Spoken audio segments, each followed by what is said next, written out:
जय श्री राम। सभी मित्रों को मेरे YouTube चैनल में स्वागत है। मित्रों, आज आपके लिए बहुत ही अच्छा वीडियो लेकर आया हूं।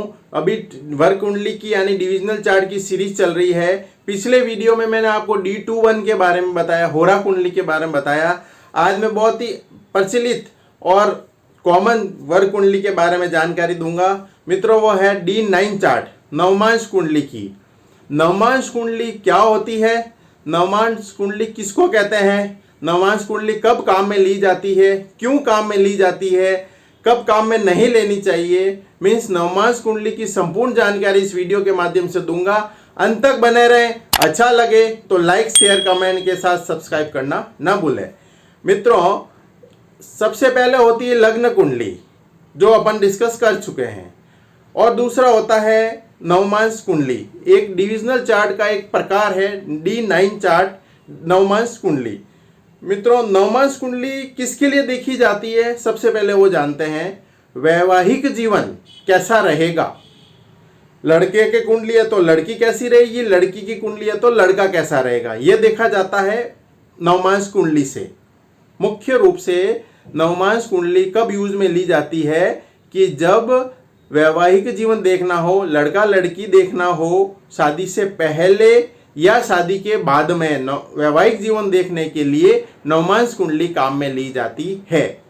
ये तो हुआ उसका डेफिनेशन। अब कब देखें और कैसे देखें कि यदि लग्न में, जैसा कि हम जानते हैं कि लग्न कुंडली यानी D1 चार्ट जो मुख्य रूप से देखी जाती है कुंडली, वो लग्न कुंडली देखी जाती है। जन्म लग्न चक्र यानी दूसरे या तीसरे पेज पे होता है बना हुआ, और कंप्यूटराइज कुंडली में दूसरे पेज में होता है, और हाथ से बनी हुई छोटी वाली जन्म पत्री में तीसरे या चौथे पेज पे होता है। अतः लग्न जन्म लग्न चक्र, यदि सबसे पहले इसी को देखा जाता है, इसका सप्तम भाव वैवाहिक जीवन का होता है। पति की कुंडली में पत्नी का और पत्नी की कुंडली में पति का। तो वैवाहिक जीवन के लिए, लड़का लड़की के लिए, शादी के लिए सप्तम भाव को देखते हैं। सप्तम भाव के साथ साथ में दूसरे भाव को भी देखते हैं, क्यों परिवार कुटुंब का होता है, नए घर में नया सदस्य आएगा, इसलिए दूसरे भाव को भी देखते हैं। और एकादश भाव को भी देखते हैं, क्योंकि बहू और दामाद का है इसलिए। तो दूसरा भाव, सप्तम भाव और एकादश भाव, मतलब सप्तम भाव के साथ साथ में दूसरा भाव और एकादश भाव को भी देखते हैं। ये लग्न कुंडली की बात कर रहा हूं। मुख्य रूप से लग्न कुंडली को ही सबसे पहले देखा जाता है। कोई भी सब्जेक्ट हो, कोई भी विषय हो, सबसे पहले लग्न चक्र में ही देखेंगे, लग्न कुंडली में ही देखेंगे, D1 चार्ट में ही देखेंगे।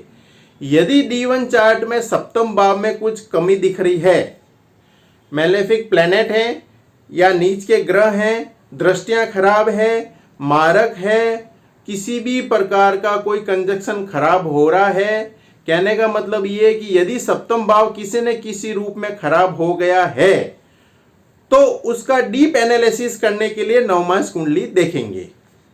समझ में आया मित्रों आपको मैं क्या कहना चाह रहा हूं?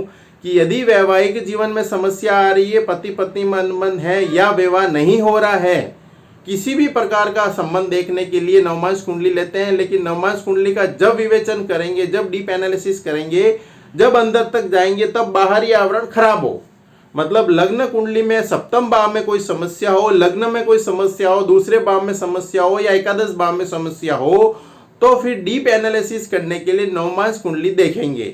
नवमांश कुंडली में क्या देखेंगे मित्रों, आपको बता दूं मैं कि नवमांश कुंडली में लग्न देखेंगे, लग्न का स्वामी देखेंगे, लग्नेश देखेंगे, सप्तम भाव देखेंगे, सप्तम भाव का स्वामी देखेंगे, और नवम भाव देखेंगे। बाकी स्थान भी देखा जाता है।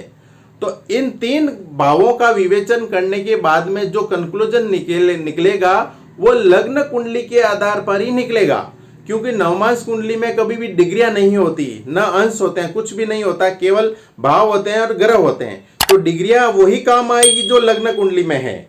नवमांश कुंडली में केवल भाव देखे जाएंगे, घर देखे जाएंगे और दृष्टियां देखी जाएगी, और कौन सा घर कौन से भाव में बैठा है, केवल नवमांश कुंडली से इतना ही देखा जाएगा। ग्रह पहनना है नहीं पहनना है, बीज मंत्र का जाप करना है नहीं करना है, या दान करना है नहीं करना है, कोई भी पूजा पाठ करनी नहीं करनी, वो डिसाइड होगा लग्न कुंडली के माध्यम से। लग्न कुंडली केवल एनालिसिस करने के लिए काम आती है, लेकिन वो ग्रह यदि लग्न में सही है तो आपको कुछ करने की जरूरत नहीं है। यदि नवमांश में खराब है और लग्न में अच्छा है तो कोई प्रॉब्लम नहीं है। लग्न में खराब है और नवमांश में, लग्न में अच्छा है और नवमांश में खराब है तो उस ग्रह से संबंधित लग्न में देखेंगे क्या पोजीशन है उस ग्रह की, फिर ही समाधान होगा। कहना का मतलब ये है कि हेड ऑफ द डिपार्टमेंट, मतलब जो मुख्य कारक कुंडली है वो लग्न कुंडली है। डीप एनालिसिस करने के लिए नवमांश कुंडली देखी जाती है, लेकिन उसका समाधान किस रूप में होगा तो नवमांश कुंडली, लग्न कुंडली के माध्यम से ही होगा। आपको स्टोन पहनना है, बीज मंत्र का जाप करना है या डोनेट करना है या कोई भी पूजा पाठ करनी है, वो डिसाइड करेगा लग्न कुंडली, क्योंकि उसमें डिग्री लिखी हुई होती है, अंश लिखे हुए होते हैं, अंशों के माध्यम से ही डिसाइड होता है। उच्च नीच का किस भाव में बैठा हुआ नवमांश कुंडली में दिखाई देगा आपको। तो मित्रों, डीप एनालिसिस के लिए नवमांश कुंडली देखते हैं। क्या पर्पस क्या है? शादी विवाह वैवाहिक जीवन के लिए देखते हैं। और सबसे पहले लग्न कुंडली को ही देखें। उसमें अगर डाउट आता है, कंफ्यूजन आता है, मतलब यदि ग्रह खराब है तो ही आप नवमांश में जाएं। लग्न में सप्तम भाव में अच्छी है पोजीशन तो आपको नवमांश में जाने की जरूरत भी नहीं है, डीप एनालिसिस की जरूरत ही नहीं, क्योंकि समाधान आपका सप्तम कुंडली, सप्तम भाव में ही हो गया लग्न में। इसलिए आप लग्नेश को देखें, लग्न में बैठे हुए स्वामी को, ग्रह को देखें, सप्तम भाव में बैठे हुए स्वामी को देखें, सप्तम भाव में कौन सी राशि वो देखें, वो राशि का स्वामी कहाँ बैठा वो देखें, कौन से भाव में बैठे, कौन सा ग्रह सप्तम भाव में बैठा वो देखें, सप्तम भाव में किस किस ग्रह की दृष्टि पड़ रही वो देखें, सप्तम भाव कहीं मारक तो नहीं हो गया, नीच का तो नहीं है, शनि है तो 7.5 तो नहीं चल रही, मंगल है तो मांगलिक दोष है कि नहीं, बन रहा है कि नहीं बन रहा है, शनि राहु केतु के साथ में तो नहीं आ गया, मंगल राहु केतु के साथ में तो नहीं आ गया, शनि वहां साथ में तो नहीं आ गया। ये देखेंगे, सब चीज देखने के बाद में ही डिसाइड होगा कि सप्तम भाव अच्छा है नहीं है। अच्छा है, वेल एंड गुड है, कोई वहां नवमांश कुंडली में जाने की आपको जरूरत ही नहीं रहेगी, सब काम सप्तम भाव के माध्यम से ही हो जाएगा। तो मुझे उम्मीद है कि आपको वीडियो पसंद आया होगा। नवमांश कुंडली के बारे में मैंने आपको डीपली नॉलेज दे दी है, इससे आगे नवमांश कुंडली में और कुछ नहीं देखा जाता है। तो मुझे उम्मीद है कि वीडियो आपको पसंद आया होगा। आया तो अच्छे से अच्छे शेयर करें, आगे से आगे शेयर करें, ताकि लोग इसको फायदा ले सकें और आपको कहीं जाने की जरूरत नहीं, आप घर बैठे ही इसका समाधान कर सकते हैं कुंडली मिलान करके। और इसके बारे में कोई कंफ्यूजन है, मेरा नंबर डिस्प्ले हो रहा है नीचे, आप मेरे से कांटेक्ट कर सकते हैं, संपर्क कर सकते हैं। मैं जरूर आपकी समस्या का समाधान करने की कोशिश करूंगा।